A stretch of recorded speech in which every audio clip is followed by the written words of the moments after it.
Hello, this is International Master Andrew Martin here once again, and on this DVD 2 we're going to be discussing tactics.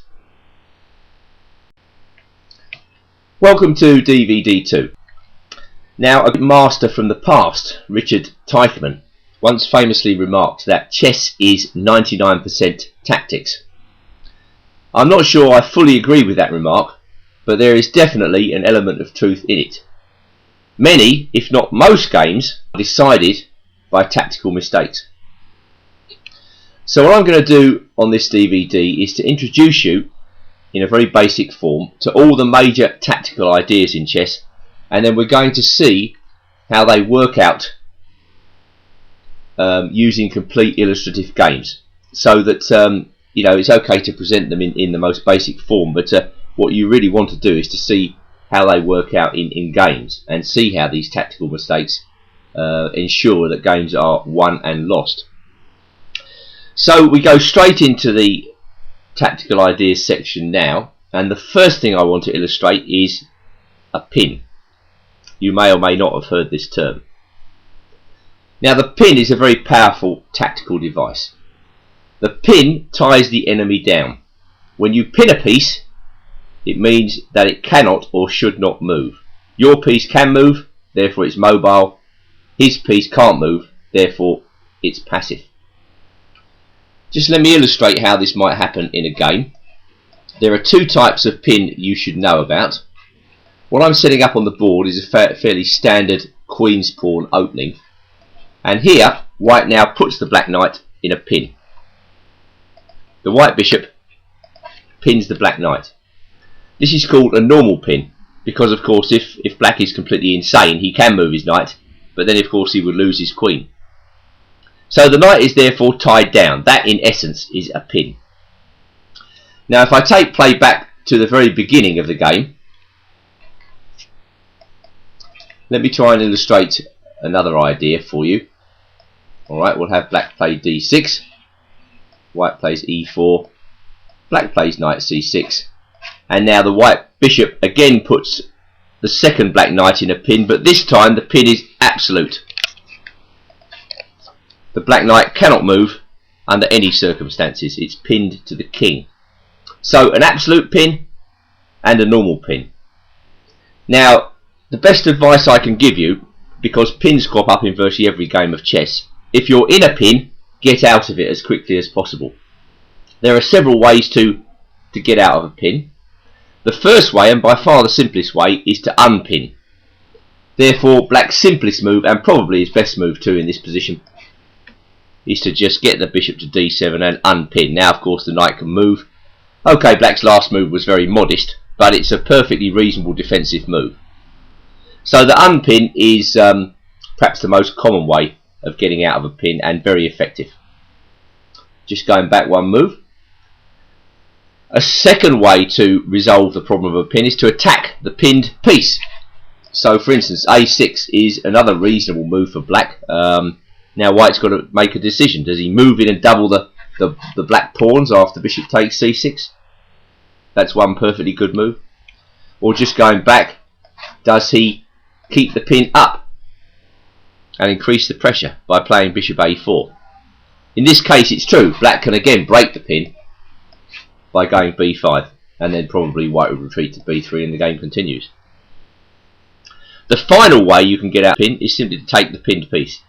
Well, no such device was available here. I presume if you put the enemy in a pin and he can take you, there's some reason why you're doing that. You can recapture, or it leads to a favourable position for you. And that more or less sums up the pin. Very important that you try to pin the opponent in your games if you can, because it almost always leads to an advantage. Some sort of an advantage, even if it's temporary. The pin is powerful. Do not underestimate the power of the pin. In chess we have long range pieces, the bishop, the queen and the rook, and we have short range pieces, the king, the knight and the pawn. As far as pins go, only the bishop, queen and rook can pin. None of the other pieces can actually pin the enemy. But now we come to discuss the fork, which is probably the most common of all tactical weapons. The fork is basically a form of double attack, where one of your pieces attacks two or more of his pieces simultaneously. Usually the fork wins material, and once again it's a very powerful tactical idea. Quite often in games from beginners we see the fork commonly, and usually it happens because one of the players has overlooked the fork. Now I'm going to show you a basic fork so that you understand exactly what we're talking about here. This is a standard opening called the two knights defence, and now white moves in with his knight to create a threat. Basically his knight and his bishop are attacking f7 at the same time. And let's say black is a beginner and he completely ignores what white is doing and attacks the knight. Well, now the knight comes in and forks the queen and rook. One piece attacks two. I mean, it may well be in certain circumstances the forking piece attacks more than two pieces at the same time. But in this case, it's two pieces. Black will probably have to move his queen and surrender the rook. And as you can see, white has won a decisive amount of material. So it really is as simple as that, and very common. Every single piece on the chessboard can fork, even the lowly pawn. And if I just go back right to the beginning once again, we'll show you a typical example of a pawn fork, let's say, where white plays knight to c3 in this position. Black goes knight takes e4, sacrificing a piece temporarily in order to set up a pawn fork. There we are, that would be a typical example of a pawn fork. The pawn on d5 attacks the bishop on c4 and the knight on e4. And of course this is why the fork is more common than the pin, because every single chess piece can fork, including the king. So watch out for the fork in your game. If you count the number of pins and forks in your games, let's say from now on, if you're a beginner, the next few games that you play, do that. Count the number of forks and pins that the enemy or yourself is making. What you might find is that the guy who manages to land more of these tactical ideas usually wins the game, because they're putting pressure on the opponent by doing so. So that's the fork. One piece attacks two or more pieces at the same time, and again, very powerful.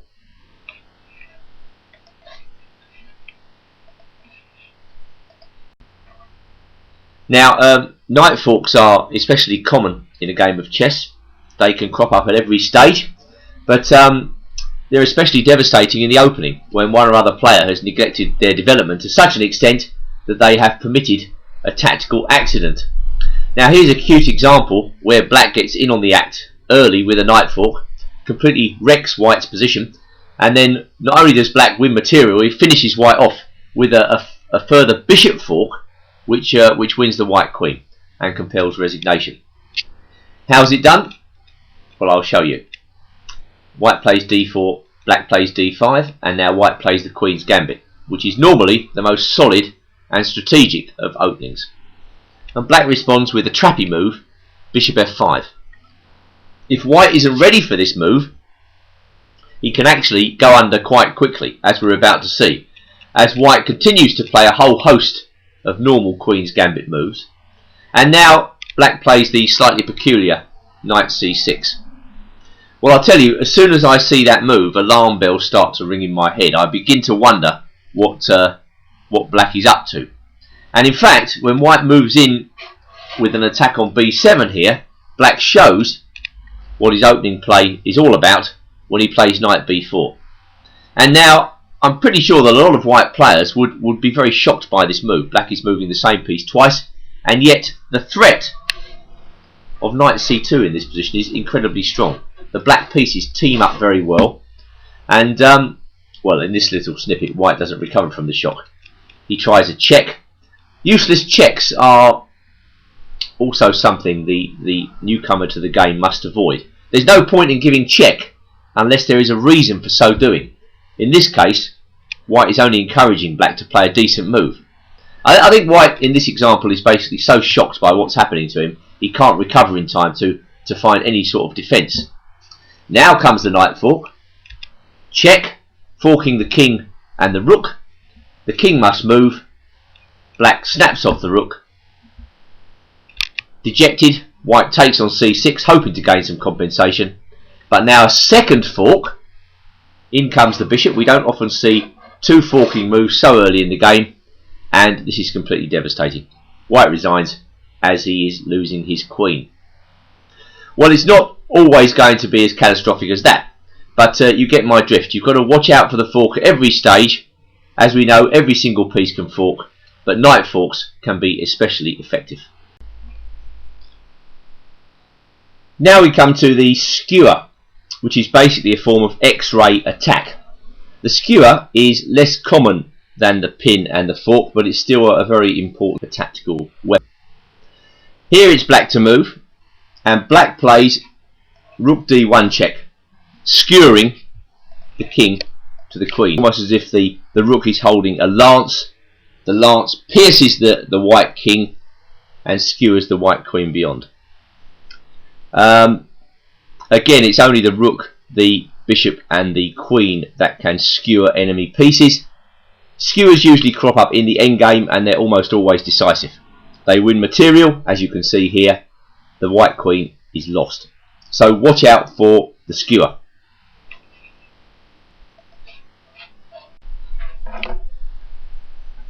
Skewers quite often take place in simplified positions when a lot of the pieces have been exchanged. Normally towards the end of the game, they're almost always a check. Now here, black is leading from the front, very bravely or foolishly, whichever way you want to look at it, with his king.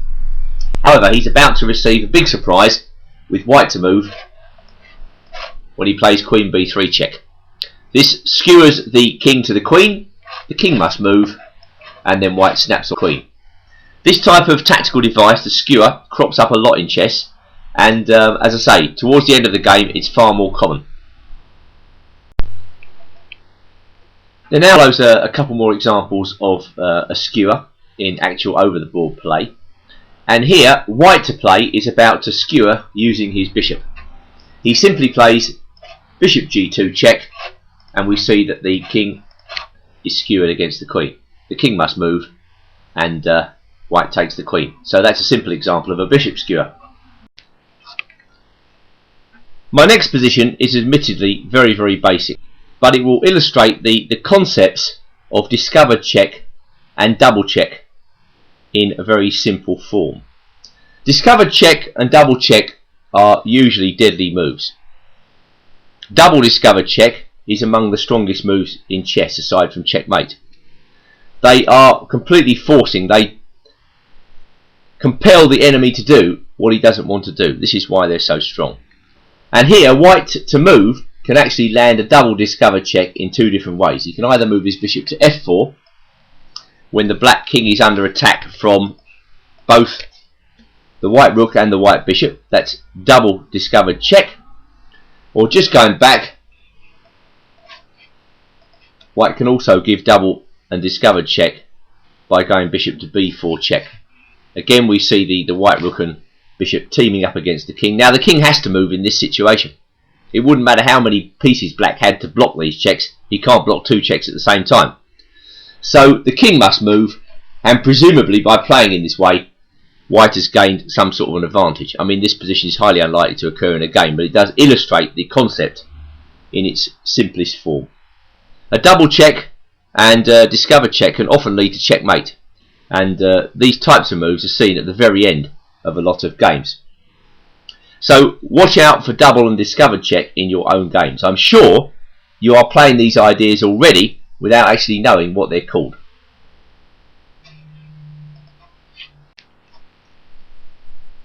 Moving on, it's now time to look at the discovered attack, which can be a very powerful tactical weapon.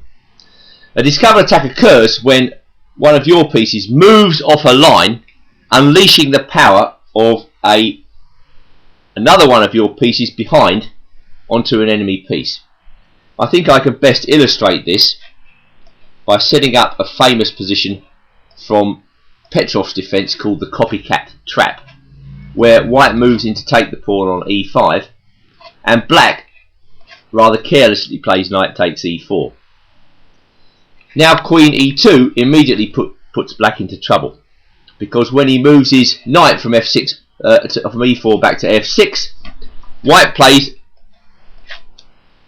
knight c6 check, which is a discovered attack. It's also discovered check at the same time. The queen is checking the black king, and the white knight moves to a square where he's actually en prise to no less than 3 of black's pieces, but the black queen is lost. So this is a kind of double attack at the same time, and white wins a decisive amount of material. Discovered attacks usually win material and can often decide the game.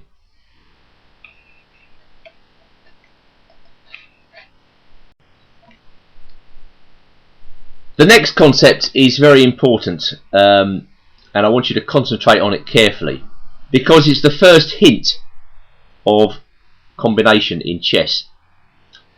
It's called destroying the guard. Now, if one enemy piece is protected by another one, then this piece becomes vulnerable once it's attacked and subject to removal from the board. Here, the black knight protects the black rook. Now, white can take immediate advantage of this situation by going bishop takes f7 check. By doing so, he's removing the guard of the rook on d8. He more or less forces the black king to capture, and then the white rook zooms down the board and takes off the black rook. The black rook's protection has been removed by white's last excellent move, bishop takes knight check. And by doing so, white's actually winning the game now quite comfortably. So, destroying the guard means taking off a piece and then afterwards winning material as a result. If you don't understand this example, play it over again, because what white launched there was a very small combination. Only 2 moves long, but it's important. And I want you to thoroughly understand this idea before we go on.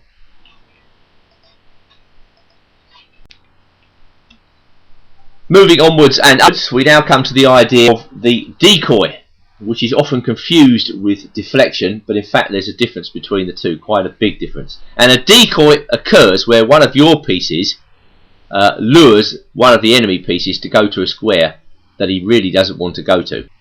And this hopefully will lead to advantage for you. Here it leads to a big advantage for white, who is about to land a superb smothered mate, which at the same time will illustrate our idea of decoy extremely well. We note, looking at this position, the black king is trapped in the corner to a degree, and the white knight and queen are moving in for the kill. Queen and knight are one of the strongest attacking combinations of pieces, because well, the knight does the job the queen doesn't do, so they complement each other perfectly. And here white moves in for the kill with knight f7 check. That move is completely forcing. The king must go to g8. And here comes a double and discovered check at the same time. I mentioned earlier that this type of move was usually almost decisive in a game of chess, and here this proves to be the case, because if black plays king f8, again he can't block a double check, because you can't block the action of 2 pieces at the same time. If king goes to f8, queen goes to f7 checkmate. That's fairly simple. So back to knight h6 check. Double and discovered check. He has to play into the corner, and now we play the beautiful decoying move, queen g8 check, and the rook on e8 is forced to take the queen. He really doesn't want to do that, but he's been decoyed away from e8, and now in comes the knight to f7 checkmate. So look out for the decoy in your own games. I mean, it's an advanced tactical device, and you know, you won't often get the chance to play in this sophisticated manner, but please try to understand what the decoy is all about. Run over this example again until you grasp it fully, and then your game will simply become a lot better as a result. Cast your eye over this next position, which is fairly simple in that both sides have a queen, knight and 3 pawns each, but it's going to teach us all about the idea of deflection, where you actually lure one of the enemy pieces away from an important defensive task. Here the black queen is chained to the back rank because I won't say the black king's in a mess, but when you've got a situation of this type, the black king has some problems on the back rank. So when white plays c7, which is an excellent first move, he's actually going to win material in this situation, because he's deflecting the black queen away from her defensive task of protecting the back rank. So for instance, if black goes queen takes c7, the white queen comes down and gives checkmate on f8. And what was black to do in that situation? I mean, if we go back, the black queen has got to stay guarding the back rank. So let's say she continues patrolling the back rank. Well, then we just take the knight and win decisive amounts of material. I presume after that white would go on to win with his extra piece. So the black queen was deflected away from her perfect square. You're going to see that idea cropping up. It's a slightly more advanced tactical idea than the ones that have gone before, but very important again. So once again, I should say, play through this idea until you understand it perfectly. That's a classic deflection.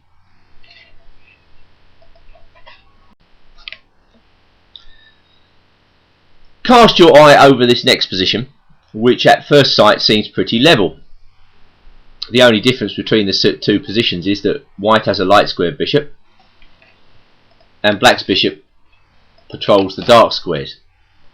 However, white has set up what we call a battery, concentrated fire of more than one piece on a certain point. And this enables white to win the game immediately with queen takes h7 checkmate. Now batteries, again, introduce us in a simple form to coordination in chess, making all your pieces work together for you.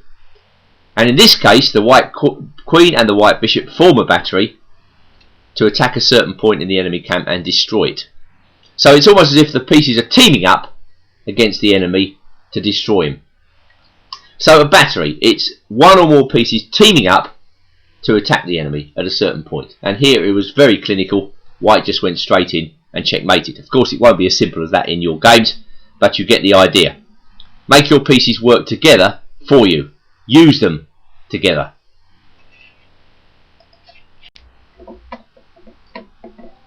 When a piece or pieces have or has too many tasks to form at the same time in a position, we say that that piece is overloaded. Now here, the white queen is attached to the pawn on f2, protecting the king side, and she's also protecting her rook on c1. This means that she's got two tasks, defensive tasks, to perform, and black exploit this situation by going rook takes f2. This move overloads the white queen. Really, she can't avoid capturing the rook. Well, she can, but in that case black has won a very valuable pawn close to the white king. So black's rook will probably disappear from the board. But now the rook is unprotected on c1, black snaps off the rook, white must block, and now black can even garner a second pawn. So in that instance, the white queen was overloaded. This type of tactical idea crops up a lot in chess and will certainly occur in your own games. So watch out for the overloaded piece. We looked at square vacation a little while back. Now let's deal with line vacation, and basically this means when one of your pieces gets out of the way to let other pieces come in on a certain file or line and administer a decisive blow, or at least some sort of blow which leads to your advantage. Now let's consider the diagram position, and I'll show you what I mean. Here we see that the black queen and the black rook form a battery on the b file, but presently the black bishop is in the way of those pieces. If only the black bishop could move out of the way to a good square, then black could move in with his queen and deliver checkmate. Fortunately, black to move can play bishop f2, and that is completely decisive. Black has three threats. He threatens checkmate on b2 and b1. He also threatens the white queen, and white cannot defend against all the threats. If white takes the bishop, black simply moves in for the kill. Checkmate. So that's line vacation. It crops up all the time in chess, and again it's a question of learning how to coordinate the pieces and seeing how they work. Square vacation occurs when one of your pieces moves aside for another one of your pieces to come in and land the decisive blow on a certain square. And if we cast our eye over this position, we will quickly see that white to move can move his rook virtually anywhere, after which black will be in discovered check and win the game. But by far his most effective move in this position is rook a6 check. He vacates the square b6 so that after king takes a6, the white queen can come in and take the rook's place, giving checkmate. Now, once again, I should stress it's not always going to be as simple as that, but you get the idea. You're getting out of the way in order that a more powerful piece can come in behind and finish the job. That is an advanced tactical idea, but it does crop up a lot in chess, so please take note.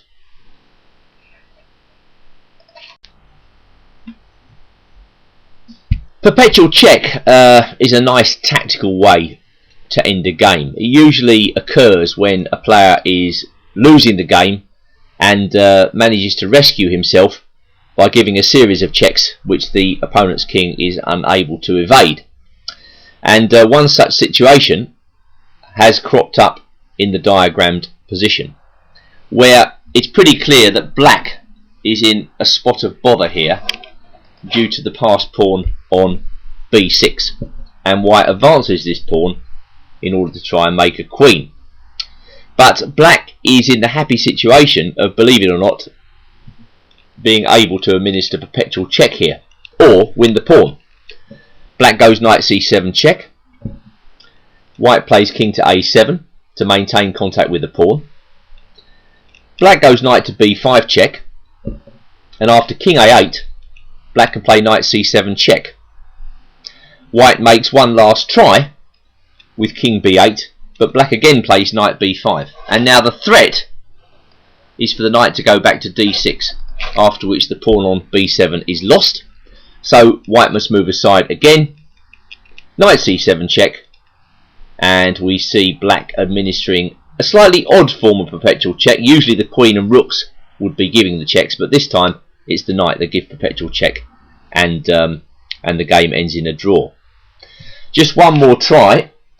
If king b8 in this situation, knight b5 and then king c8, black then wins the pawn on b7 by virtue of a fork. So many difficult or even hopeless situations can be clawed back at the death in chess by perpetual check, so watch out for that in your games. The ability to take opportunities as they arise on the chessboard is the hallmark of a good tactical player, and in particular when you're losing, you have to watch out for every tactical opportunity that can possibly arise. For instance, here in the diagram position, black seems to be on the edge of victory. He's a clear knight ahead, and he threatens checkmate on g2. What can white do to rescue the situation? Well, if white plays queen f5 check, which I would say is the obvious move, black simply goes king h6, and white has no useful checks left. But what happens in the diagram position if white plays the amazing move queen g8 check? If black refuses this kind offer, he quickly finds himself losing after queen h8 check, king g6, queen takes g7, checkmate. So going back to queen g8 check, of course black has to take this queen, and now white follows up with the equally amazing move rook takes g7 check. Of course what white had noted was that if he could get rid of his queen and rook, then his king and his pawns have no legal moves at their disposal. So the game is going to end actually in stalemate if black takes this rook with either the queen or the king. So black tries king f8, but now the white rook becomes what we call a desperado, offering himself at every turn on the 7th rank, and the game ends in a draw because black cannot capture this rook, otherwise the game ends in stalemate. And if he doesn't capture it, he's got to submit to this embarrassing series of checks by the rook. Wherever the black king goes, it's going to be pursued by this desperado rook, and so this astonishing finish ends the game in a draw. I think what I'm saying, this example teaches us several things about chess. You've got to look out for every conceivable opportunity to save the game, even in apparently hopeless situations. Never give up. I think that's the main lesson learned from this particular example. The back rank mate is something every level of chess player has to watch out for. It's especially common at beginners level. I've seen it happen literally thousands of times in games. And let's address this situation by looking at a very simple position here, where both sides have a rook and 3 pawns each. The main differences in the position are, firstly, the position of the pawns on the king side. We note that white's got a pawn on h3, which gives his king the ability to escape, whereas black actually has no such avenue of escape. This means that white to play can actually land a decisive blow by playing rook d8 check, and black has been back rank mated. Quite often in chess, it's a good idea to give your king a little bit of room on the back rank. The move h3, well, this move was played earlier by white. It may have looked like a waste of time at the moment white played it, but look how useful it is now. It stops white from being back rank mated. So the moral of the story is clear. Watch out for back rank mates. You know, you've got to guard your back rank very carefully indeed. Now, my second example of a back rank mate is slightly different. It actually comes from a very old game played by a guy called Greco back in Europe in 1620, when perhaps the standard of play overall was nowhere near as high as it is today. Nevertheless, it illustrates our idea of back rank mate very well. The only thing is, I think you should shut your eyes when you see some of black's moves. Anyway, our hero, Greco, is playing white, and he essays the romantic King's Gambit. This is a very risky opening, but it teaches the art of attack like no other start to the game. His opponent, who shall remain nameless, plays d5, opening up lines for all his pieces. White takes on d5, and black recaptures with the queen, which is actually a very bad move because it loses time. It gives white an extra tempo. The knight comes out with gain of time. White makes a useful move, and all black can do is retreat his queen. White continues to bring out the pieces because even back in 1620, Greco was one of the greats because he understood, you know, that development was more important than material in the opening. He understood that he wasn't going to win the game quickly unless he could get all his pieces out into the game to start the attack. So white is quite happy to offer the f-pawn with check. Greco plays king f2. Now black plays another really bad move. I'm not sure what advice to offer black in this position because he's already in terrible trouble with his queen stuck in front of his king. Bishop c5 check doesn't help matters at all. It's a typical beginner's move because it just encourages white again to play a move he wants to make anyway. d4 gains time, pushes the bishop back. The bishop has to move for a second time. And after black's really terrible opening play, it's no surprise that white can land a decisive blow here by giving check. And the main idea of that move is not so much to give check as much as to make room for the rook on h1 to come across to e1 and decisively pin the black queen to the king. So for instance, if black plays a move like c6 in this position, white just plays rook e1 and wins the queen. In the game, going back to bishop b5 check, conveniently the black player played king f8, white went rook e1 anyway, black went queen f5, and hey presto, white lands the back rank mate in slightly unusual circumstances, but nevertheless that is a back rank mate. In this case, black was the architect of his own downfall. He didn't develop his pieces quickly enough. He left his king high and dry in the centre, and he wasted a colossal amount of time. So, you know, almost positional suicide all the way through. Zugzwang is a German term, and loosely translated it means compulsion to move.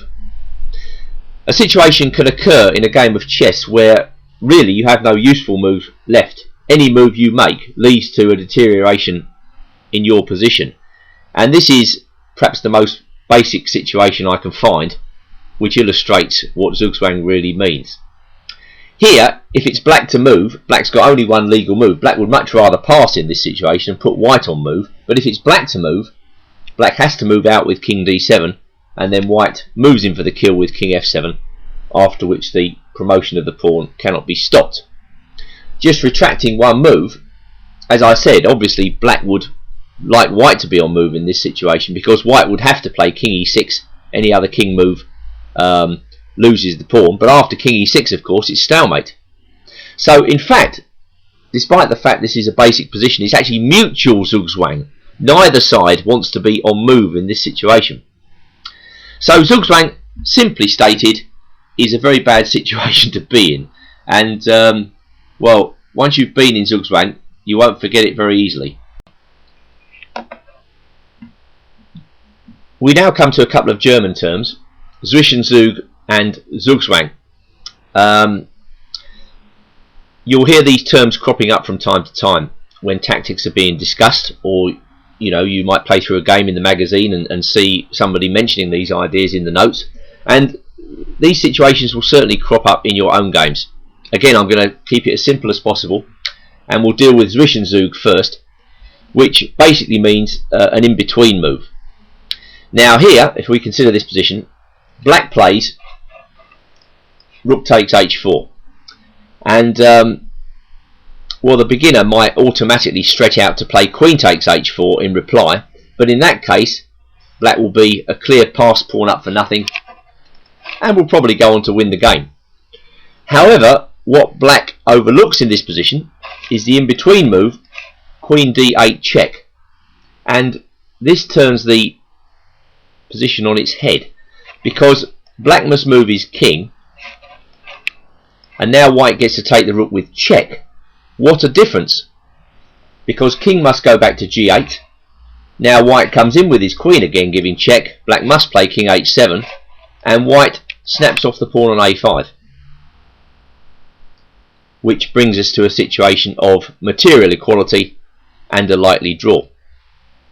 So the in-between move was queen d8 check, and it's a move, the Zwischenzug, which can easily be overlooked. So watch out for these in-between moves in your games.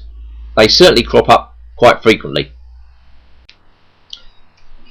Before we rejoin the wonderful world of tactics, I want to give you now a mental checklist, a blunder check procedure, which is going to help you immensely in your games.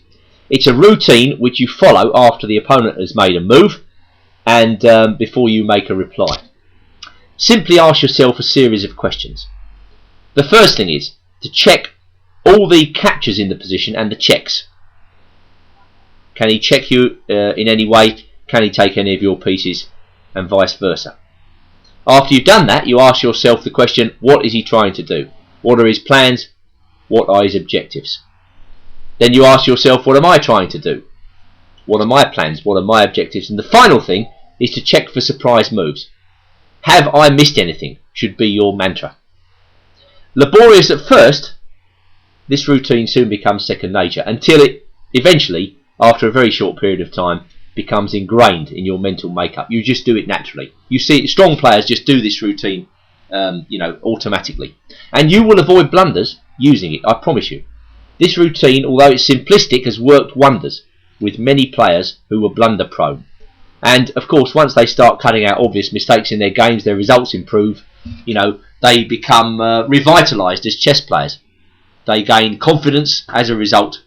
Now, I must admit, it is rather tedious to use this routine at first, but there is a point behind it. So follow this routine. I'll just summarise it now. 1.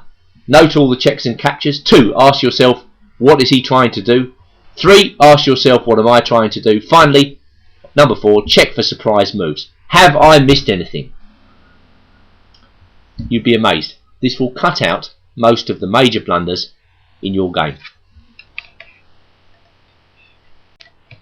Okay, well, I definitely think it's a good idea to break up large amounts of information with the occasional illustrative game.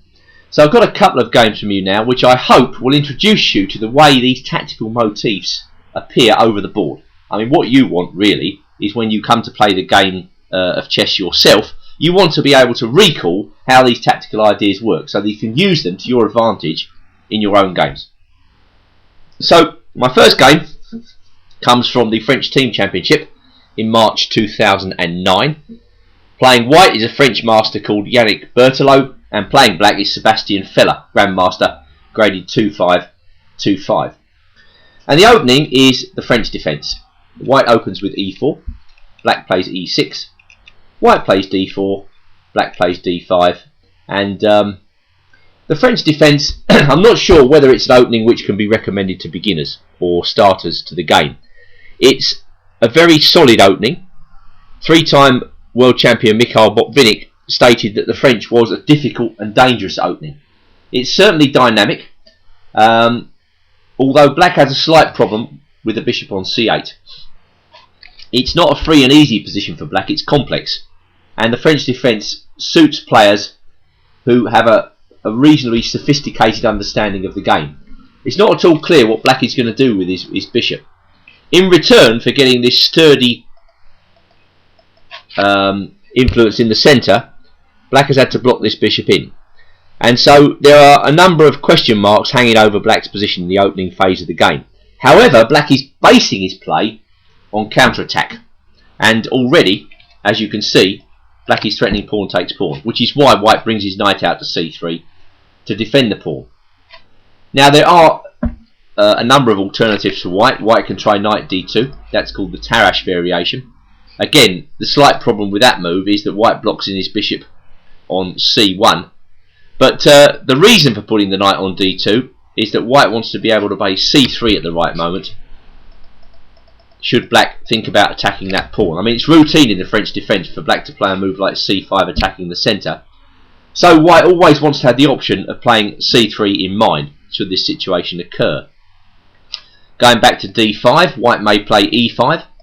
This is called the advanced variation. Then I think we do see the classic counter-attack on the centre with c5, white plays c3, and then there's a pitched battle going on around the d4 square. Black attacks this pawn with everything he knows, and white defends it. And the idea is, white's idea is that white's pawn on e5 gives him an advantage in space. We'll be going on to discuss the idea of space in a bit more detail later on. But anyway, this is an unclear situation, very, very complex. Going back to d5 one more time, pawn takes pawn introduces the infamous exchange variation, after which black plays e takes d5. This could be one drawback for a lot of players in playing the French defence. We have one open file here, the e file, and the position tends towards symmetry. However, this should not dissuade players from playing the French defence. You should just know that if white wants to play a very boring and dull game, he can do so after e takes d5. But going back to Berthelot Feller, knight c3 is probably the best move for attacking players, defending the pawn, and black plays knight f6 attacking the pawn. Again, a lot of beginners think, well, why can't we take the pawn on e4? It's almost as if they think if it can be taken, it must be taken. Well, this is not necessarily the case. White's knight is encouraged to come to a very strong central square, and black has certain problems equalising the game in this situation. White has more freedom of movement. I think that's the main reason black players don't choose this variation too often, although it is playable. But for the time being, we see black counter-attacking e4, and here comes the first interesting move from our tactical point of view. White pins the knight on f6. Now, the classical variation of the French involves the immediate unpin with bishop e7. This is by far the most common move. Then white pushes his pawn on, black brings his knight back, white takes off on e7, and black takes back with the queen. And when you see the huddle of black pieces on the queen side, you begin to think, you know, what on earth is black doing? But in fact, the black position is very compact. Again, black is relying very much on pawn attacks on the white centre, like c5 and f6 to furnish counterplay. And despite the fact that white's got, let's say, a small strategical advantage after f4, c5, knight f3, and then castles, for instance, due to the fact that none of his pieces are inhibited from developing, I think black is in reasonable shape here. Black has good counter chances in this position. But going back to bishop g5, in our game, interestingly, Feller played bishop b4, a counter pin, a counter attack on white's knight at c3. This is known as the McCutcheon variation, and it's one of black's sharpest moves. Well, white thought, I've pinned the knight on f6, why not take advantage of it? And once again, at first sight, it looks as though black is actually losing a piece in this situation. But now comes a further counter-attack by black, h6, which is the point of the whole line.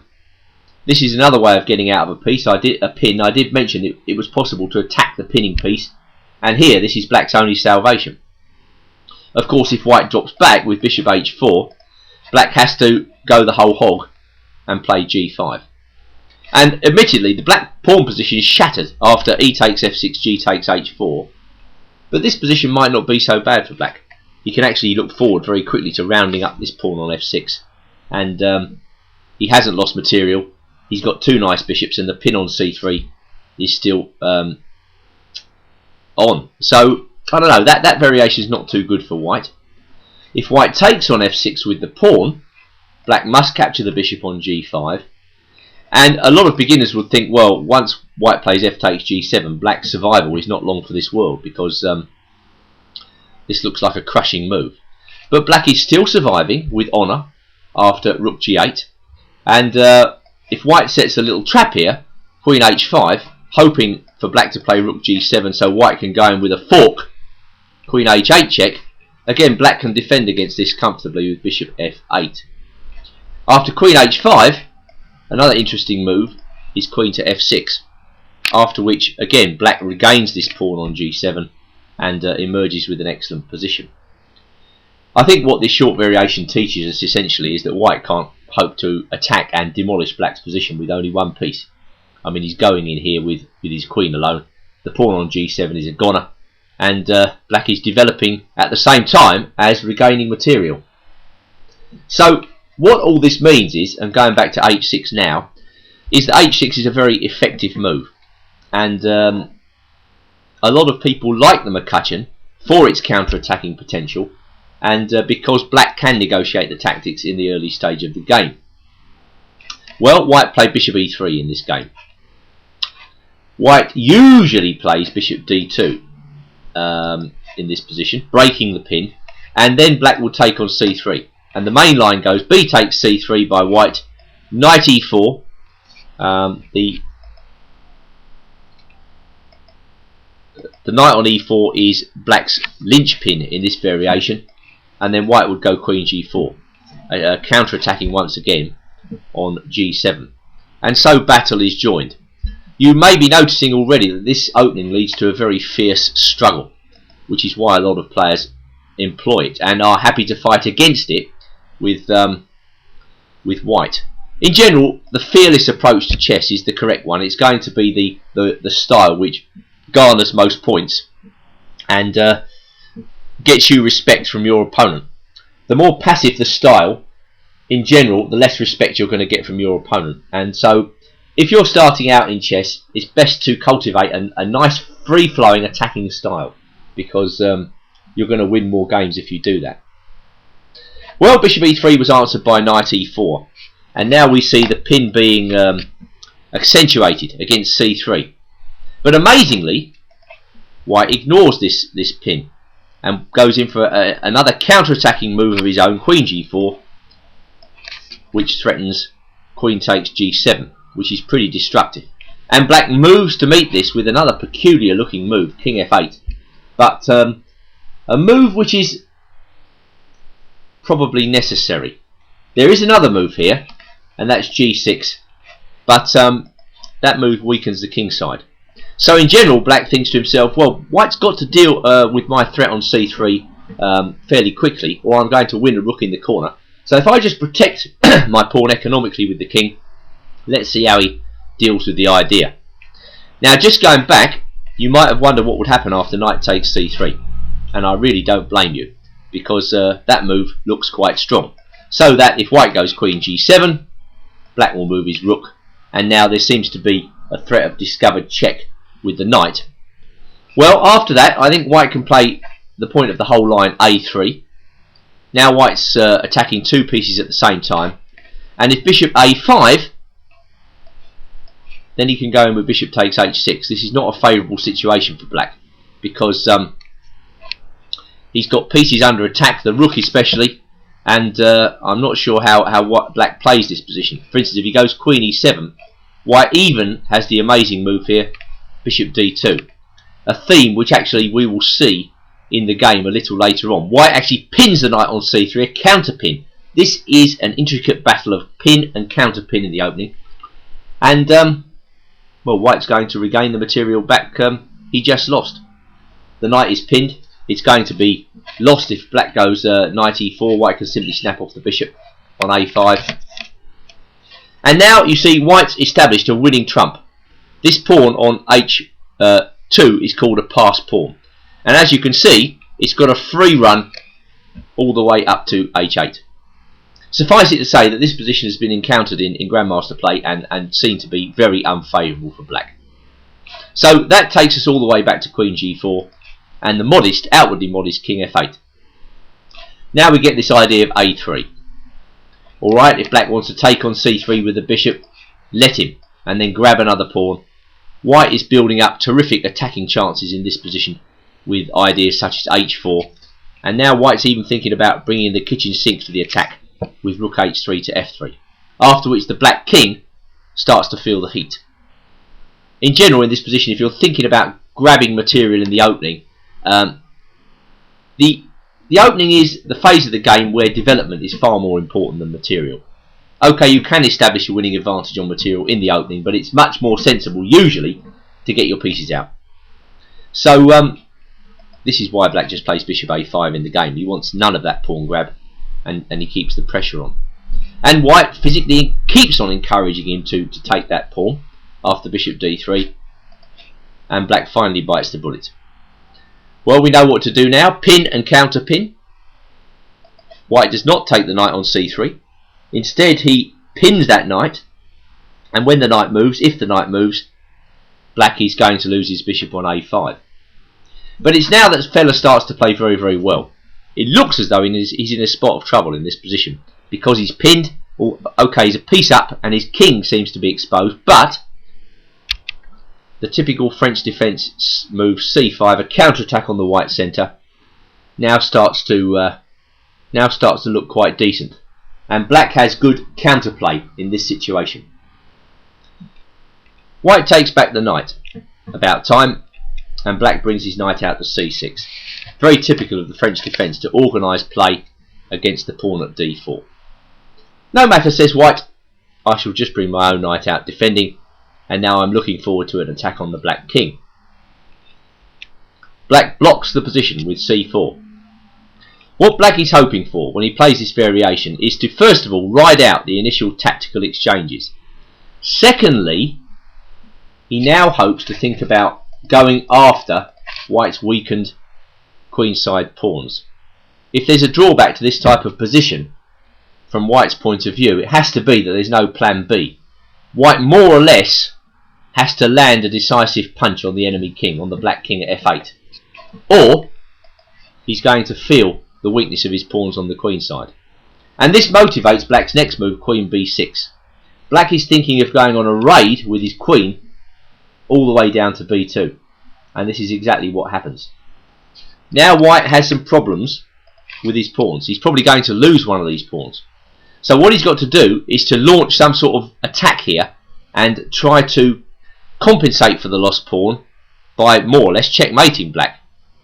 However, Feller seems to have judged this situation very well, and if rook fc1 is the best move that white's got, then I really do begin to believe in black's position. Now, just going back,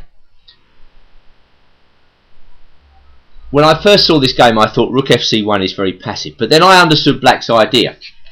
Black wants to take, if we think of the most important pawn on the board, the pawn at c2.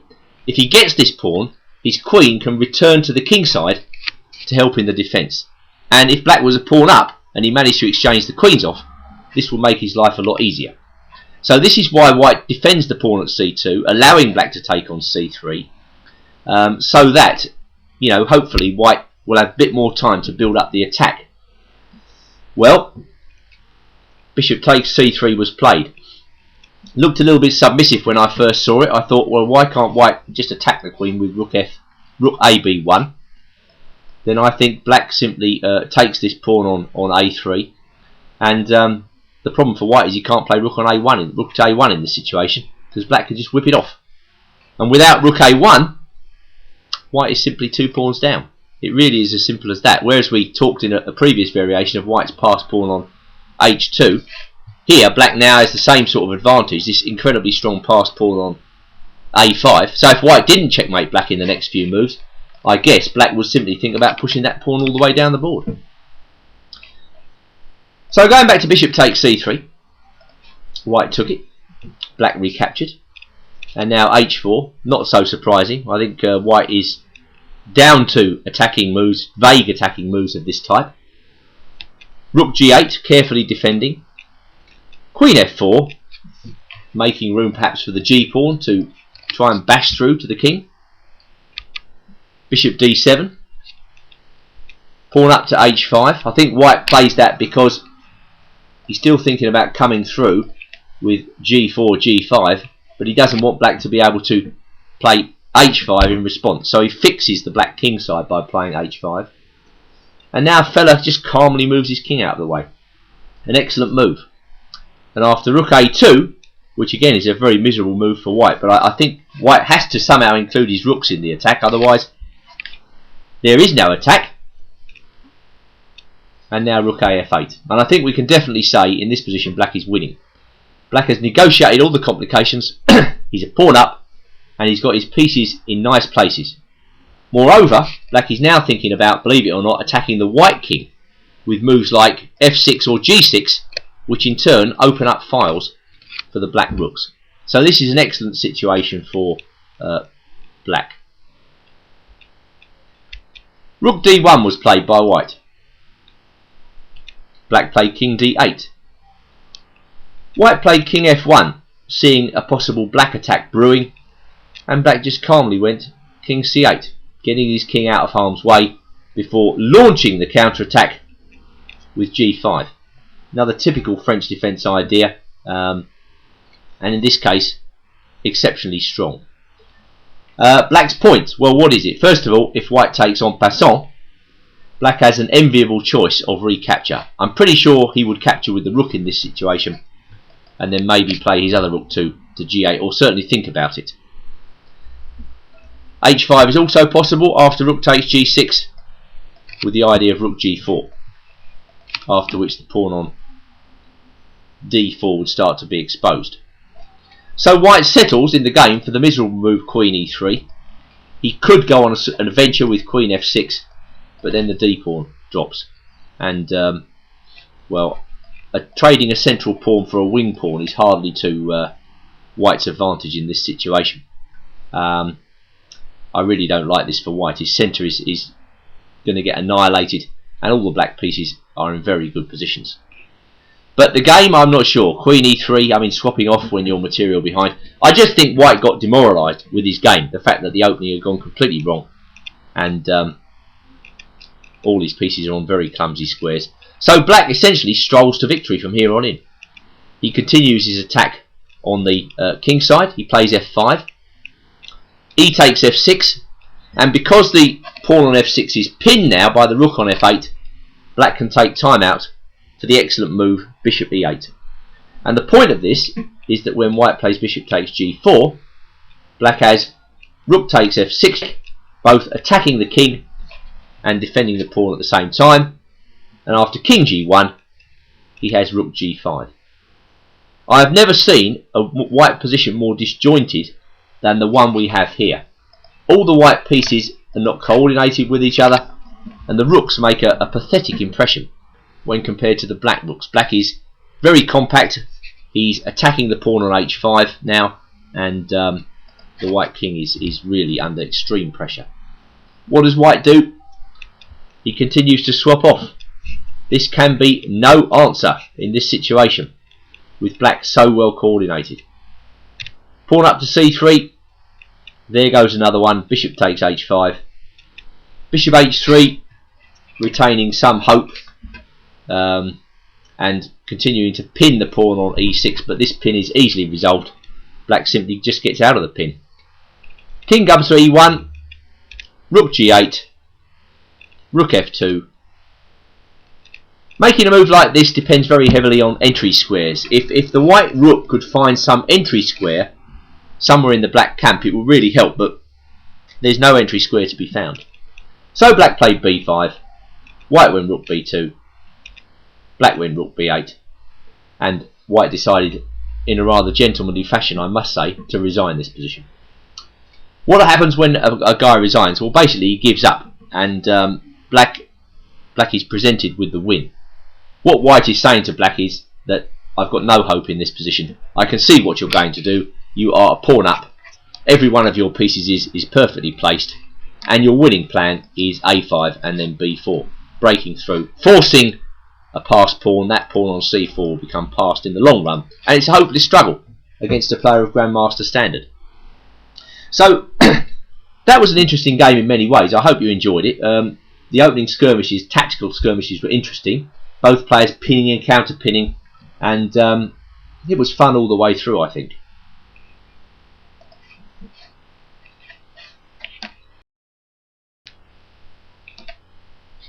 The position after e4, e5 leads to what we know in chess as the open game. It's called the open game because the pieces can stream out very quickly and freely. More so after e4, e5 than after any other opening moves. And it's obvious that with the pieces coming out quickly, that tactical skirmishes are inevitable.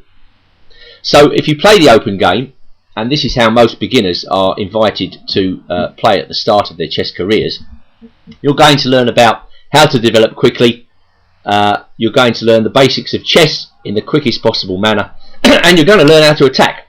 It really is as simple as that. The open game teaches the art of attack. Which brings us to the game Ninov versus Marzolo. Both players are international masters.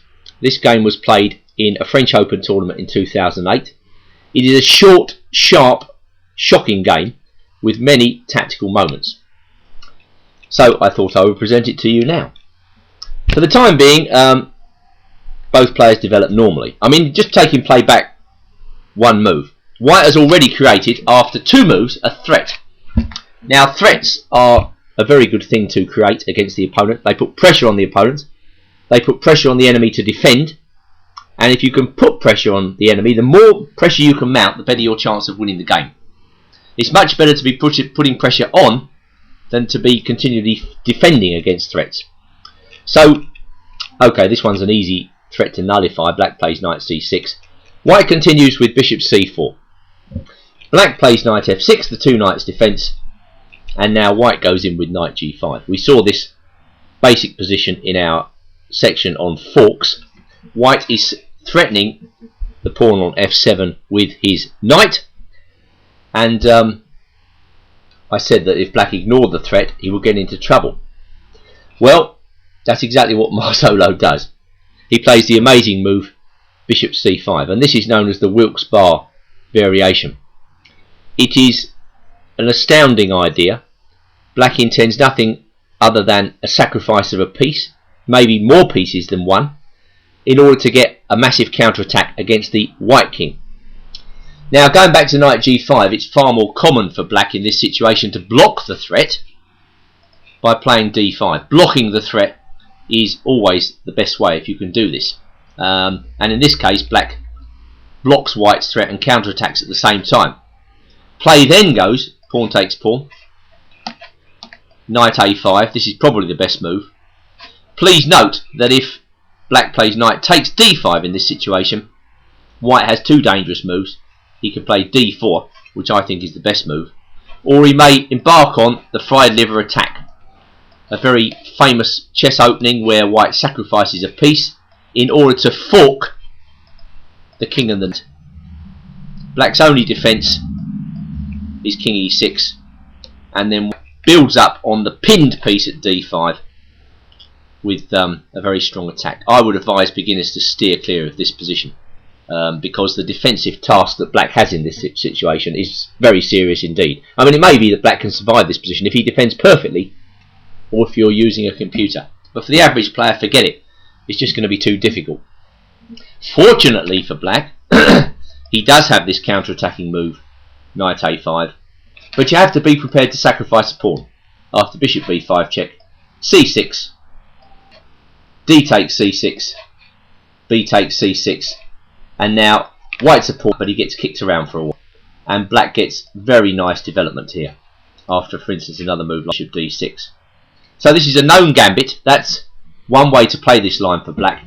It's not totally clear what's going on in this position, but it's been seen thousands of times at grandmaster level, and it always promotes an interesting game. However, perhaps even more interesting, like I said, is this counter-attacking move bishop c5. And what is actually interesting in our featured game is that white is going to grab material with knight takes f7. Well, this is the acid test of bishop c5. Going back, I think actually there is a better move in this situation. I think bishop takes f7 is the best move. Yes, black still has counter-attacking opportunities after king e7, but I actually think white is better after bishop d5 in this position, if you know your stuff. However, this is no place to get involved in theoretical discussions. Basically, white is not greedy in this variation. He settles for a pawn rather than large amounts of material, and displaces the black king. You just have to know this variation, I would say, in order to play it. Black gets a reasonable initiative with the idea of queen e8 to g6, but that's it. However, going back, knight takes f7 has to be the challenging move, and now black launches the onslaught with bishop takes f2 check. It has to be something like this, or black would simply be losing huge amounts of material with no compensation.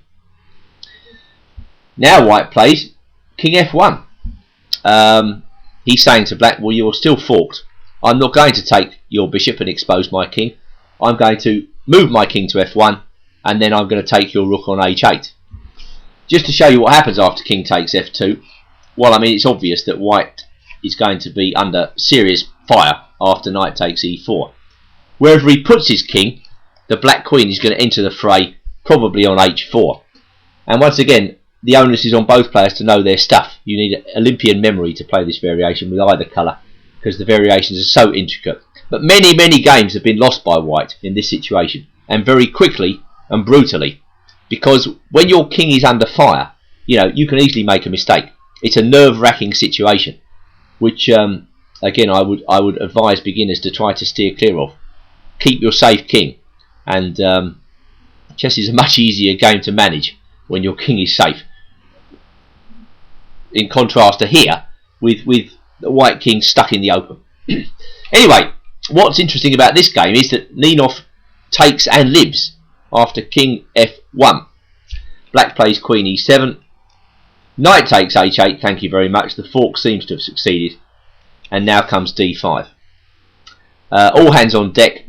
Black is casting caution to the winds. All he's interested in this position is getting to grips with the enemy king. And this he hopes to do by playing knight d4. So the black pieces are getting closer to the white king. Probably now black is threatening an idea such as bishop g4, which puts the question to the white queen. So that is black's threat, if you like. Alright, d6. Opening up lines for the bishop on c4. Square vacation, if you like. The point of this is perhaps even to think about bringing the knight back from the dead. That knight's trapped on h8. Well, now, of course, that knight can come back to f7. I'm not actually sure whether white is threatening to do that just yet, but black's certainly got to think about it. Now, d6 seems to take black completely aback in this game. Now, Marzolo is a strong international master, almost grandmaster standard. Yet it turns out he doesn't really know his theory. He's just playing this line, and I'm pretty sure that he wasn't expecting white to play into this, because when somebody plays the Wilkes Barre, hardly anybody goes this way with white, because it's so risky. I mean, you've got your king on f1. What we're seeing here is actually Ninov displaying tremendous theoretical knowledge in this game. And look in the theory books or the opening manuals, and you'll see them littered with black wins in this variation, simply because I think we admire the way black plays the opening. We like the thought of this audacious sacrificial play and white getting duffed up. But, well, white wins this game, and I think in the future black players who play this variation are going to have to be careful of this line. Well, c takes d6, and now white calmly took the bishop on f2, so white is really challenging black to show his stuff in this game. d5. Okay, that's a natural enough move. Going back, I prefer, personally, bishop g4, maintaining momentum. I think as black you've simply got to recognise that you're going to lose unless you get all your pieces into the attack. So I think black should simply attack the queen, gaining time, and then castle on the queen side. Nevertheless, even here, I'm not at all sure that despite the very precarious looking position of white's king, that white is not winning. For instance, there was an old correspondence game which went king g1, d5, bishop d3. Black continued to hammer away on the bishop. Now comes a counter-attacking move, c3. I think we can list counter-attack under tactics because this is a tactical interchange. Black took on d3, white took on d4. Now came knight h5, and the idea of this is certainly to introduce the rook into the attack. Queen f2, rook f8. I think it will be very unlikely that this could be an over-the-board game. To go into this variation with white would require enormous bravery, because black is continuing to develop with threats. For instance, in this position, he's now threatening rook f1 checkmate. White played h3, incredibly calm. Of course, what white's saying is, you just haven't got enough firepower to finish me off. And that's exactly how it proves. Excuse me. Knight came into g3.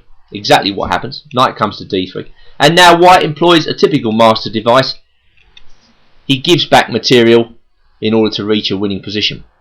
Black is invited to take the rook in the corner and take on h8. But after e4, he finds that he is still a piece down, despite the fact that he's won 2 white pieces in the last few moves. So in a correspondence game where players have got unlimited time to look over the position, well, not unlimited time, but plenty of time anyway, it's obvious that black has run out of compensation. So going back to Ninov Marzolo now and d5, it may well be that black really hasn't got enough for his material disadvantage in this position, despite the very precarious looking nature of the white king position. It's very strange. It really is a very, very strange type of position. Alright, well, d3 was played by Ninov, offering the bishop. Now white played h3, and the idea of the last 2 moves was to cut the knight on f6 out of the game. The knight was threatening to enter the game on both e4 and g4, so white has simply cut that out. White is saying, well, I'm so far ahead in material, all I've got to do is to get the rest of my pieces out and get my king to safety, and then you're going to run out of ideas. And amazingly, this is exactly what happens. Black cannot find any compensation for the piece he's lost. White plays rook e1. Now he's thinking about attacking this pawn on e5. Black castles, bringing the last piece into the game. White moves aside, consolidating. Black gets to take the knight. But after bishop e3, if we count the pieces, we now find that black is the exchange down.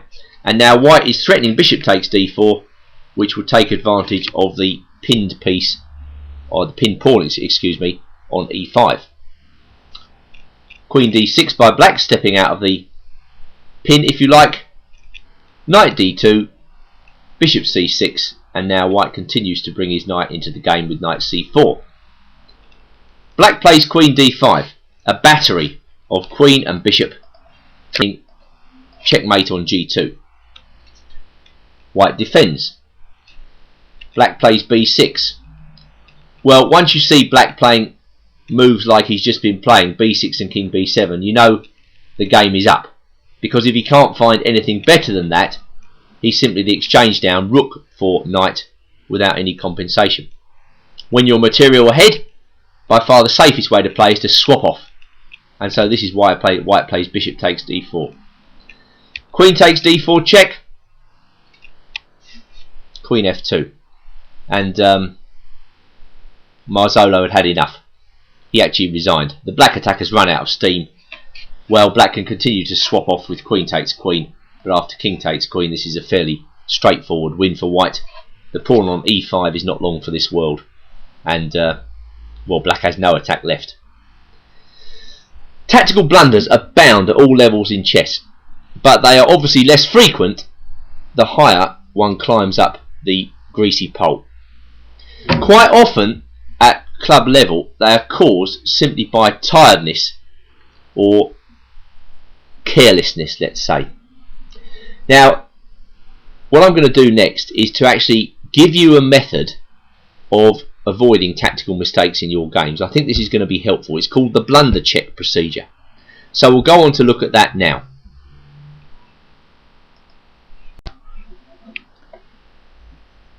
Okay, well, it's time now for another illustrative game. This is quite an old game, it comes from 1925, but it is very instructive nonetheless. It contains a whole host of tactical adventures. Playing white is, well, at the time, a relatively unknown Mexican master called Carlos Torre, and playing black in this game is none other than Emanuel Lasca, a very, very famous player who was world champion for 27 years, an astonishing achievement. And obviously, despite the fact that Lasca's got the black pieces in this game, he would have been expecting to defeat the Mexican master fairly easily. Well, what a surprise he was in for on that particular day. Now, the opening in this game is also of interest because, believe it or not, it's known as the Torre attack. I think the opening got its name as a result of the game you're about to see. Such a shock was the result of this game in the chess world. It was, you know, quite amazing that this unknown Mexican could possibly beat the world champion, and in such a devastating style, as you will see. What we are actually about to witness in this game is a tactical motif known as the windmill. And if you manage to land a windmill in your own games, it's likely that you will be actually winning that game. So powerful is this tactical idea. But for the time being, let's just go on with the opening moves. And I have to say that the Torre attack, the way white lays out his pieces in this particular opening line, is a very logical and easy to understand opening. Perfect for the club player or the player who wishes to improve.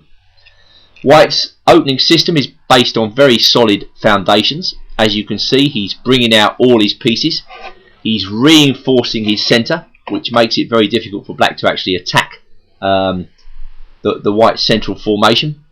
And black has no easy route to equality against the Torre attack. He's got a number of ideas, a number of systems which are perfectly okay for him.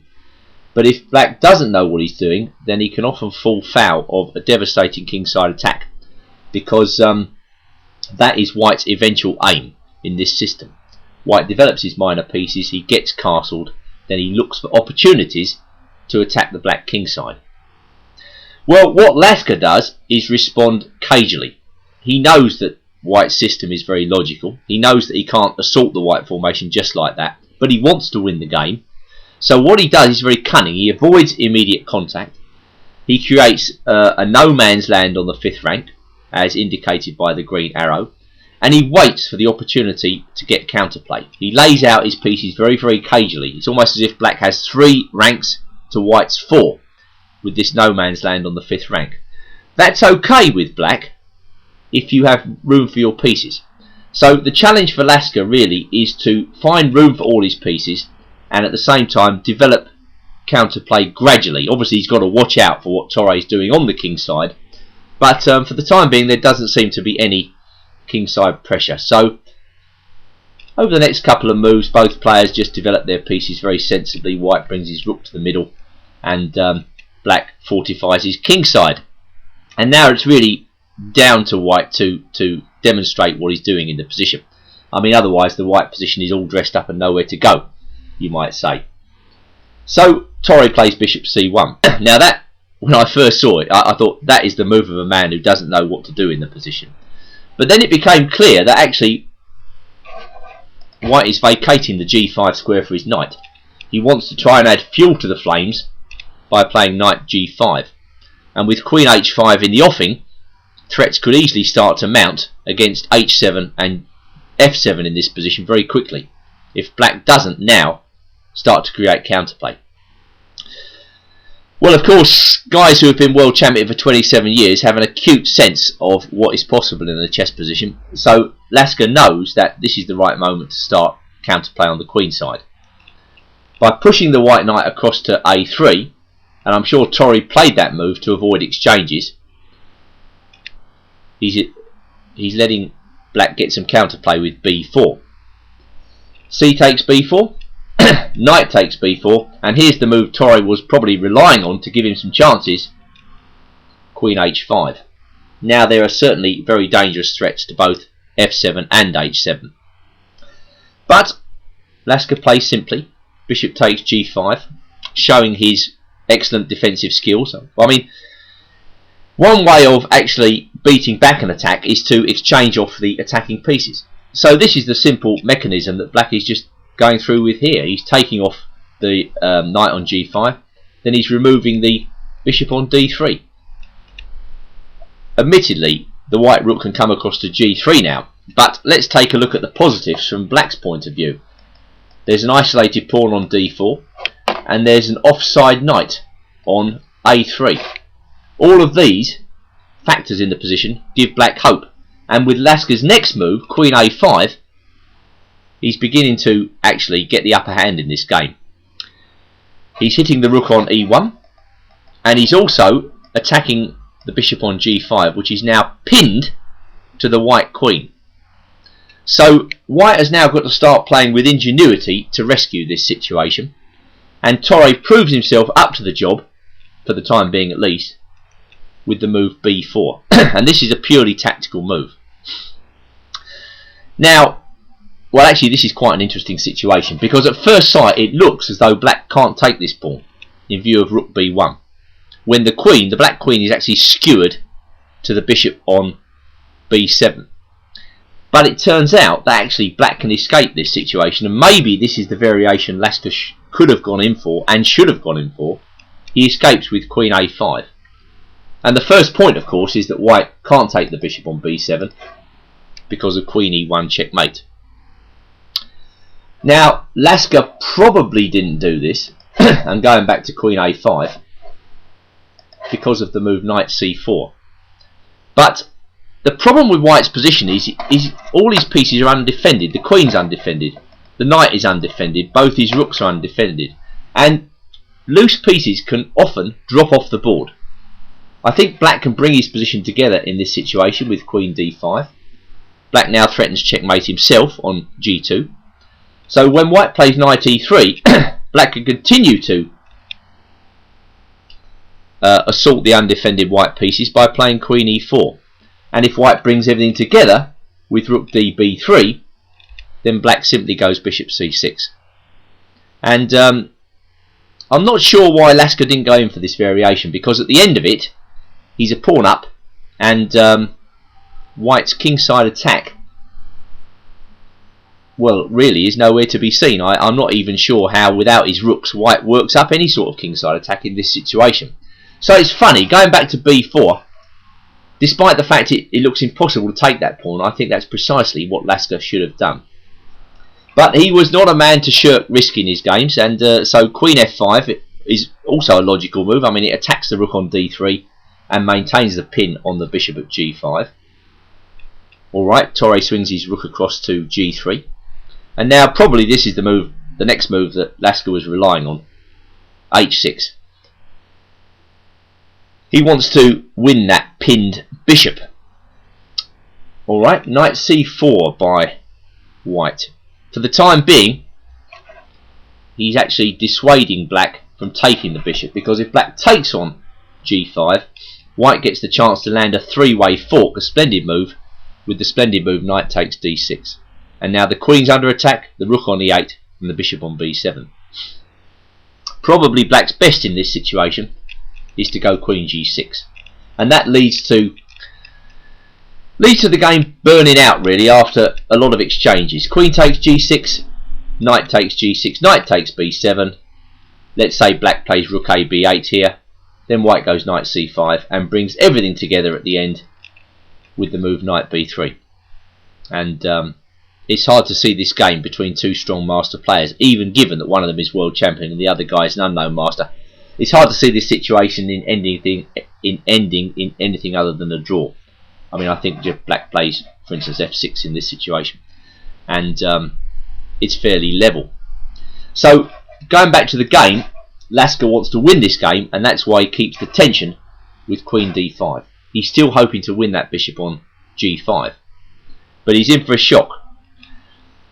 Knight e3, queen b5, and now in this position where black is expecting to win that bishop on g5, the astonishing move bishop f6 comes on the chessboard, and this sets up the tactical motif known as the windmill.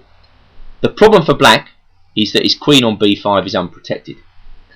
Yes, he can take the white queen, but now bang, rook takes g7 check, and this is most inconvenient for black. He now has to follow white's tune over the next few moves. White takes on f7, discovered check. The king goes back to g8. Rook g7, this is one of the most depressing situations in chess for the defender. He's just got to follow the tune. The rook wreaks havoc on the 7th rank. In comes the rook one more time. King h8. Rook g5 check, excuse me. King h7. Rook takes h5. And now here's the last hope for black. King g6. This is a fork. This shows you that even the king can fork. But after rook h3, king takes f6, rook takes h6 check. It turns out that when the smoke clears, black is actually 3 pawns down. So after the tactical fireworks, actually the realisation of this advantage is fairly easy for white. 3 pawns are 3 pawns. There's no real escape in this situation. White simply plays a3 to protect his pawn on the queen side. Maybe Lasker was just fed up with the way the game had gone, otherwise he would have resigned. There's no hope. White just exchanges off, and life is very simple if you do that in chess. Rook takes e6 check, another one goes down the drain. King g5, and now the winning move g3, protecting the attacked rook and preventing the back rank mate with rook b1. So a terrific game, and a very exciting game. Not perfect, of course, but the world champion of the day doesn't often get defeated in that manner. So the moral of the story: watch out for the windmill in your games. Try to execute the windmill if you can. My 4th game illustrates what happens to you if you go pawn grabbing in the opening. Well, all that happens in the game you're about to see is that the development of the opponent is accelerated to the situation where he can initiate favourable tactical complications and win easily. We are going to look at the game Nybeck versus Lehikoinen. This game was played in Stockholm in 2003. Nybeck is a particularly strong master, so it's surprising to see him get crushed in this manner. White kicks off with one of the most solid first moves of all, knight f3, and no sign from the opening moves that this is going to be a tactical game. It's a fairly standard variation of the English opening, where white opens up the centre with d4, trying to get an advantage there. Black takes the pawn, white recaptures, and now black plays his pawn up to e6. But now I guess white's next move sets the tone for the game and determines that it will be predominantly tactical in the opening. White plays knight to b5. That's an unnatural looking move in many respects. This is the 3rd time that that white has moved the knight. But white is basing his play on concrete objectives. He wants to be able to play knight d6 check and take away black's dark squared bishop. Well, of course, black can invite white to do this, and that's precisely what Lehikoinen did. I think the problem for black's position is if he plays a move like d6, which seems to scotch the white threat, then bishop f4 might be quite strong. Yes, black can block the threat one more time by playing, for instance, a move like e5, but then the d5 square is very weak, and white can hope to zero in on that square by retreating his knight should it be pushed back by a6 and then going into d5 at a later date. That would be a major positional concession for black to make. So in the game, black decides, okay, if he wants to go knight d6 check, he can. I'm going to speed up my development to the maximum possible extent, and so he develops a knight. Surprisingly, white doesn't go knight d6 check, instead preferring to bring his knight out to c3. And now black plays d5 himself. Now you do begin to wonder about the position of the knight on b5, but white is basing his entire opening play, as I say, on the thought of winning a pawn, and he's going to win the pawn with the help of the move queen takes d5. Now it looks at first sight as though white has gone completely mad in this position, because isn't he giving his queen away? Well, the fact is, if black grabs the queen on d5, white is going in with a nasty three-way fork on c7, and when black moves his king to d8, white will back on d5, and then he'll be a full pawn up for nothing. So that is white's intention. Now what is black going to do about it? Well, of course, in a situation like this, you've got to consider every move by the opponent, not just what you want him to play. And bishop b4 check is an excellent reply. The point of this is that after bishop d2, black intends to continue momentum by castling.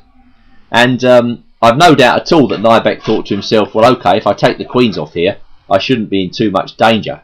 But the fact is that black's lead in development is already so great that white may be in extremely serious trouble in this position already. Well, okay, the queens are off. But white's next move is very, very dangerous. Casting queenside straight into the black attack. Going back, it was surely more sensible to play knight to c3. I mean, that would at least give white hopes of survival, but it must be that after bishop e6, black has plenty of play for the pawn. I mean, he's got all his pieces out. The white king has yet to find any sanctuary, and it will take him a long time to do so. Meanwhile, black has threats based upon knight d4. So black has extremely good play for the pawn in this position. However, in the game, and going back to castles on the queen side, after bishop e6, black really is in business. I mean, his immediate threat is rook a to c8, pounding down the c-file towards the poor old white king. And black's also threatening bishop takes a2 as well. So, white seems to be very materialistic. He decides to play a3. But now comes a superb move, after which black's attack becomes unstoppable. Bishop b3. Attacking the rook, taking note of the fact that bishop on d2 is pinned. White takes on b4, following the logic that he may as well die with his belly full, and black recaptures with the knight. Now there are many threats brewing. White retreats his knight to c3. Black brings up the reserves. The last piece comes into the attack. Rook a c8. White is getting very pinned up here on the queen side. Rook e1, trying to step out of one pin, but knight c2 is a very unpleasant move to meet. If white goes e3 in this position, knight takes e1, bishop takes e1, rook d1 is actually checkmate. What a pathetic position for white, with most of his pieces on the back rank and the only developed piece pinned. Well, white didn't do that in the game, but he found another way to lose. He went back with his rook to d1. Black went knight b4, toying with white. Rook e1, and now rook c5. And it turns out that white can't defend himself against the invasion after rook a5 and then rook a1 checkmate. Let's just see him try to do so. If he plays e3, rook a5, king b1, bishop c2, king c1, and now the rook comes down to a1, checkmate. Another classic example of tactics springing naturally from the better position. In this case, black was able to launch even a sacrificial attack against the white king position simply because white didn't develop his pieces. That's what happens when you don't develop in your pieces. You get murdered in your bed.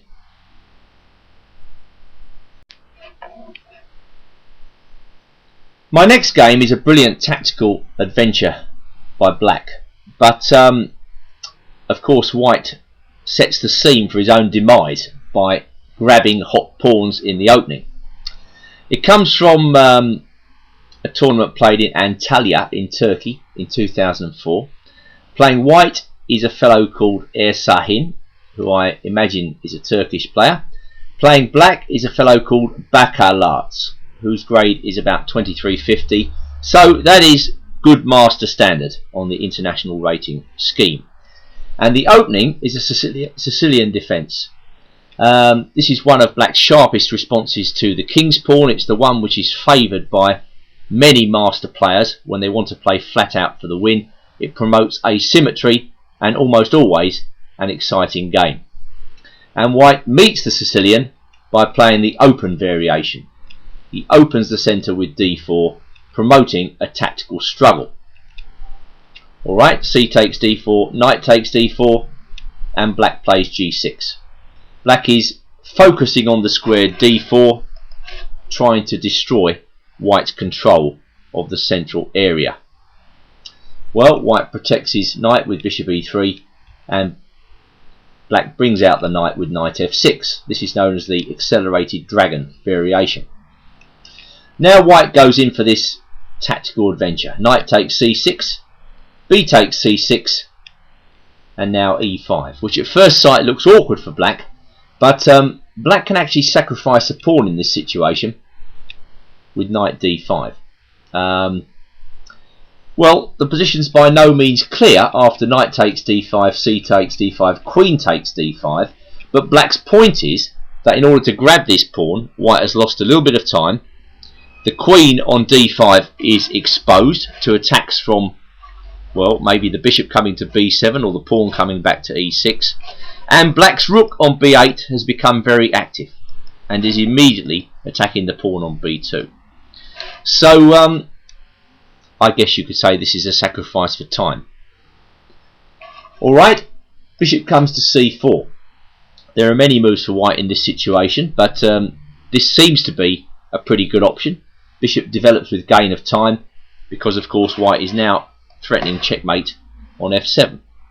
However, black plays a move he wants to play anyway. He castles, and now white decides to take the bull by the horns and castle on the queen side. It's clear that this is going to be an extremely risky option because he's castling straight into black's attack.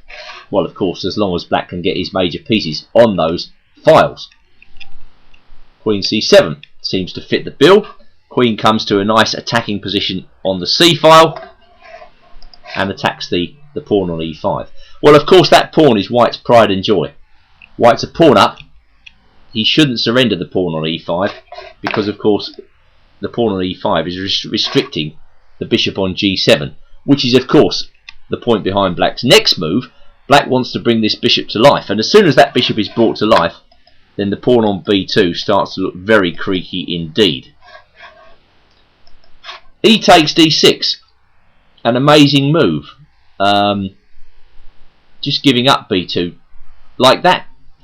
What is white trying to do? What is he doing here? Well, white thinks that he's the master of tactics in this situation, but well, I just think that's an extremely risky move. E takes d6, as you'll see, but it may well be that this position after d6 is okay for black anyway. For instance, take a look at this game, which was played in Portugal in 2001, where white decided to retreat with queen d3, and after d takes e5, f takes e5, bishop f5 was the excellent move. Then came queen e2, and now rook fc8, a dream position for black in this line, with all his pieces converging on the white king. Bishop d3 was white's defensive move. Queen takes e5. Again, attacking b2. Pawn up to c3. And now with all the firepower converging on the king, it's not really surprising that black can unleash a beautiful sacrificial attack with rook takes c3 check. And if b takes c3, queen takes c3, queen c2, and now showing the power of the pin, the amazing move, rook b1 check. That's absolutely superb. The queen would like to take, but she's pinned, and when the king takes, queen a1 checkmate. That's what happens to you when you neglect your development and go on material hunts. Well, going back to Ersahin versus Bakalat, we rejoin the game with white playing the amazing move e takes d6. Well, of course, I don't suppose black could believe his luck. He goes bishop takes b2 check, king b1. Now bishop e5, discovered check, and clearly white's intention in this position was just to go bishop b3. And he was hoping that he could negotiate the complications. But common sense should just have told him that after bishop takes d6, black has not only regained all the material he lost earlier, or sacrificed, he's opened up the white king. And it's hard to play chess when your king is wide open. Well, okay, white decided to cover his dark squares with bishop c1. But bishop f5 was again an excellent move. Developing with gain of time. The bishop on b3 is pinned, so black is threatening. Queen takes c2 check. That's the direct threat. So white unpins with bishop b2, but after bishop takes f4, not only is black material ahead here, he's still got a massive attack. Rook hf1. Rook b to d8. Just going back, black might have been tempted with rook takes b3 here, and if queen takes b3, that's the only move to cover c2, rook b8. But it's here I think that white can actually keep himself in the game with queen takes b8 check. Yes, I know it's a sacrifice of the queen, but he intends to follow it up with rook takes f4. I mean, I think black is better in this situation, but it's going to be unclear. The point is that black can't take the rook here because of rook d8 when black himself gets mated. And if he can't take the rook, I don't know, white's got two rooks for the queen, his king's exposed, but you know, anything could happen here. So going back to the game, this is why black played the careful move rook b d8, attacking the queen. Queen went back to f3, rook takes d1 check, queen takes d1, and now simple chess in a winning position, bishop e5, neutralising the power of the bishop on b2. g4, white's getting desperate, bishop takes b2, king takes b2, and now another little tactical interchange, bishop e6, bishop takes e6, queen e5 check. The in-between move, the Zugzwang, exposing the white king and regaining material. White tried queen f3, and now rook b8 was the concluding move. White's king has chosen to live life on the edge of the board, but with threats such as queen a6 check imminent, it's not going to be living for much longer. So a game with many tactical moments. I hope you enjoyed it, and well, I don't think white will be venturing that variation again in a hurry. My final illustrative game is an excellent encounter. It comes from the United States Championship, played in May 2009. Playing white is Ilda Ibragimov, he's a Grandmaster, and playing black, International Master Michael Brooks. And what this game will teach us is that tactics, winning tactics, spring naturally from the better position. What actually happens in this game, just to give you an overview, is that black is outplayed by white, and at the end white is able to force favourable tactical complications as a result of having the better position. It really goes against the grain in chess to be able to win the game through the use of tactics when you haven't got the better position. You know, generally in chess you might be able to wriggle out of a difficult situation using tactics, but tactics spring naturally from the better position. This is the message that should come across. Alright, well, white opens in this game with a standard queen's pawn, opening, taking the centre with his pawns and bringing the knight out to f3. I must admit, Brooks's next move is slightly unusual. You wouldn't normally see black moving the same piece twice in the opening, but I think there are two ideas behind it. Strong masters do not make a move like this lightly. I think the first intention is that black might be thinking of reinforcing that knight by playing f5 at a certain moment, and certainly the move bishop b4 check is in black's mind, after which there might be a little bit of pressure on white's dark squares near the queen. So white decides to proceed cautiously with e3, and now black does in fact flick in the check on b4. White plays knight bd2, black plays b6. Obviously Brooks has decided that he wants his bishop on b7. Bishop comes to d3, and this really forces the issue. Black is now simplifying down, swapping off two pairs of minor pieces, and then he puts his bishop on b7. So this is a reasonable way for black to play, but most masters would prefer to be white in this situation, mainly because white has two nice bishops. In particular, the bishop on d2 could become very powerful the longer the game goes on, because that's the piece in this position black doesn't have. So white is thinking about strategic play already, opening up prospects for the dark squared bishop. Black can contest every single piece, but he cannot contest the dark squared bishop. So whereas Brooks's idea is ingenious, his opening idea is clever, I'm not at all sure that that black has equalised the game fully in this situation, although he has simplified his task to a certain extent by swapping off those pieces.